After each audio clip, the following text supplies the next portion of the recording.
Dame is number one. Notre Dame with a miracle win as the clock Going runs. in. Notre Dame has scored. We had lost 3 games in a row. We had lost to Air Force, South Carolina, and Miami. And I remember the last loss to South Carolina. I go to a friend's house and I'm sitting on the couch and LSU is on the screen playing. And the commentator says, boy, these people at LSU can't wait for Notre Dame to come down here. So we go down to Baton Rouge. We get on the bus and we drive over to the stadium. And when we park the bus and walk to the locker room, the fans form a tunnel. And we have to walk through that tunnel as a team.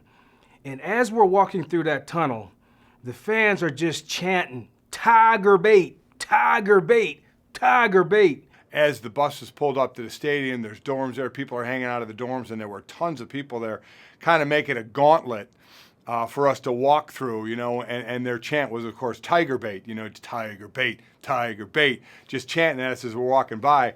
And I knew they did this, so I had bought an LSU hat, and I had the LSU hat on as I was walking through the gauntlet there.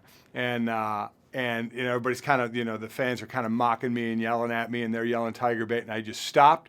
I took the hat off, and I threw it on the ground, and I started stomping all over it. And I thought those people were going to lose their minds on me there. You know, I was young and dumb. I certainly wouldn't recommend that move to be done a whole lot. I almost started a riot there, and, you know, everyone pushed me into the locker room and said, you know, let's get out of here. But, you know, at the time when you're young and dumb and full of vim and vigor, you know, it seemed like the right thing to do at the time.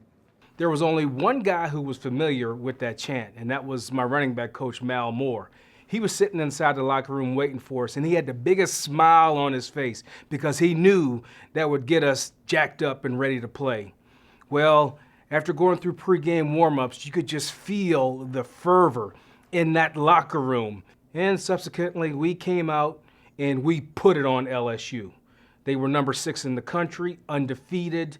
They had high expectations too, but they ran into a juggernaut, which is called the Fighting Irish that day.